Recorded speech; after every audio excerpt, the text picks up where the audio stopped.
C'est donc peu après l'ouverture du musée, vers 9h30, que les cambrioleurs ont utilisé un monte-charge. Ils se sont ensuite introduits dans la somptueuse galerie d'Apollon et sont repartis avec des diadèmes, des broches, des colliers ayant appartenu à Napoléon et à ses proches, bijoux d'une valeur absolument inestimable.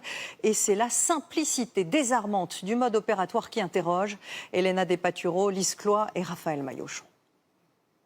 Les malfaiteurs sont venus avec leur monte-charge, portant des gilets jaunes pour simuler des travaux en cours. Ce matin, aux alentours de 9h30, 3 ou 4 hommes arrivent à scooter et stationnent près du musée, côté Seine. Une fois arrivés au premier étage, ils découpent une vitre à l'aide de cette disqueuse et pénètrent dans la galerie d'Apollon. Leur but, ce que le musée a de plus précieux, les diamants de la couronne. Des pièces uniques de la collection de Napoléon, ainsi que celles de l'impératrice. Broches, diadèmes, colliers. Entre 5 et 10 pièces volées, selon nos informations. Nous avons réussi à contacter un cycliste qui a vu la scène. Ça a pris 30 secondes, quoi. Ils se sont stationnés, ils ont monté le monte-charge, ils sont montés dessus, et puis ils ont cassé la porte-fenêtre et ils sont rentrés, quoi. J'ai appelé de suite la police est intervenue, ça les a fait fuir, et puis ils ont pris, en fait, le long des quais, ils ont roulé tout droit, quoi. Et je les ai vus à ce moment-là repartir à fond de balle, partir direction Bercy, quoi. Le cambriolage s'est déroulé alors qu'il y avait déjà des visiteurs à l'intérieur du musée. Notre équipe apprend même la nouvelle à certains touristes. Oh, really? Il y a eu un braquage? Oh non, je ne savais pas. We didn't know. À 9h30, ils nous ont dit de rester à l'intérieur de la salle où on se trouvait. On était confinés à cause du braquage. Et vers 10h, 10h30, tout le monde a été évacué. La galerie d'Apollon avait rouvert en 2020, après de longs travaux de restauration, pour mieux présenter cette collection inestimable et assurer une sécurité maximale. Le vol n'a duré que 7 minutes et a été minutieusement préparé selon le ministre de l'Intérieur. C'est un braquage important, manifestement une équipe qui avait fait des repérages, qui manifestement aussi très chevronnée et qui a agi très très vite.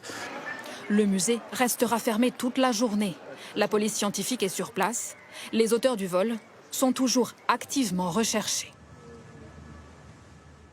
Et nous allons retrouver en direct depuis le Louvre la ministre de la Culture. Bonjour Rachida Dati, vous vous êtes évidemment immédiatement rendue sur place. Merci beaucoup de nous réserver votre première intervention. Première question, pouvez-vous nous décrire ce qui a été volé et ce que représentent ces bijoux pour la France? Alors tout d'abord, ce vol avec effraction, parce qu'effectivement on peut qualifier de braquage, mais il n'y a pas eu de violence. Moi je voudrais absolument avoir un mot, comme le président de la République suit évidemment ce qui s'est passé ce matin. Avec le président de la République, nous sommes totalement en soutien des agents du musée du Louvre, de sa présidente qui est à mes côtés ce matin, parce que dès que nous avons eu l'information de ce vol avec effraction au musée du Louvre, nous nous sommes rendus sur place pour être aux côtés des agents, qui se sont évidemment, qui ont agi en professionnel, sans aucune violence et sans aucune panique. Les visiteurs du Louvre ont été évacués immédiatement dès que ces braqueurs, enfin ces voleurs se sont introduits dans la galerie Apollon. Alors évidemment, le butin est assez inestimable. Ce sont des bijoux qui ont été subtilisés, volés, et donc les constatations sont en cours aujourd'hui. Alors, en ce moment, la procureure de la République est à nos côtés ce matin pour ces constatations, et donc nous sommes en train d'évaluer évidemment ce préjudice et la nature du butin qui a été volé. Et donc, encore une fois, il n'y a pas eu de violence, il n'y a pas eu de panique, tout le monde a été évacué évidemment avec professionnalisme et calme, mais je voudrais absolument à nouveau le dire, tout notre soutien aux agents du musée du Louvre et à sa présidente qui est à mes côtés ce matin. Rachida Dati, certaines rumeurs affirment qu'on aurait retrouvé une couronne abandonnée par les voleurs dans leur fuite. Est-ce que vous nous le confirmez ? Alors dans la fuite, évidemment, en contrebas du musée du Louvre, aux abords du musée du Louvre, effectivement, il y a eu un bijou qui a été retrouvé et qui est en cours aussi d'évaluation. Donc tout ça est en cours. Nous nous sommes rendus immédiatement, quelques minutes après avoir eu l'information de ce vol. Et pour tout vous dire, cette opération a duré presque 4 minutes. Ça a été très rapide. Il faut quand même dire que ce sont des professionnels. La criminalité Justement. organisée aujourd'hui s'attaque aux objets d'art et les musées, évidemment, sont devenus des cibles. Parce que la France, comme vous le savez, la France est un pays patrimonial, un pays avec des objets historiques, patrimoniaux d'une grande valeur. Et donc ces musées sont devenus aussi la cible de ces criminels. Pardonnez-moi de vous interpeller, Rachida Dati. Vous le dites vous-même, 4 minutes, c'est rien pour intervenir dans le plus grand musée du monde et voler les bijoux parmi les pièces les plus Vous avez précieuses raison. du musée. Comment expliquer que ce site soit si vulnérable ? Le sujet des musées et la vulnérabilité des musées est un sujet ancien, comme vous le savez. Pendant 40 ans, on ne s'est pas intéressé à la sécurisation de ces grands musées. Et d'ailleurs, la présidente du musée du Louvre, il y a 2 ans, avait saisi le préfet de police pour un audit de sécurité. Pourquoi ? Parce qu'il faut adapter ces musées aux nouvelles formes de criminalité. Aujourd'hui, c'est devenu une criminalité organisée. Ce sont des professionnels. D'ailleurs, nous avons vu quelques images. Ils ne s'attaquent à personne. Ils rentrent très tranquillement. En 4 minutes, évidemment, ils détruisent des vitrines, ils prennent leur butin et ils s'en vont. Sans aucune violence. C'est très professionnel. Et donc, la présidente du musée du Louvre, lorsqu'elle est arrivée, a demandé au préfet de police un audit de sécurité. Il a rendu d'ailleurs des recommandations il y a quelques semaines, il y a à peine quelques mois, qui commencent à être mises en œuvre. Vous savez que des mesures de sécurisation sont intégrées dans le nouveau grand projet du musée du Louvre qu'a voulu le président de la République, qu'il a annoncé il y a quelques mois. Il y a un schéma directeur de la sécurité qui fait partie de ce grand nouveau projet. Le président de la République s'est attelé à la sécurisation de tous ces grands opérateurs culturels, que ce soit le musée du Louvre, le musée d'Orsay, y compris l'Opéra Bastille, pour lequel nous avons lancé une reconstruction de l'Opéra Bastille, parce que ça permet aussi de sécuriser nos grands joyaux culturels.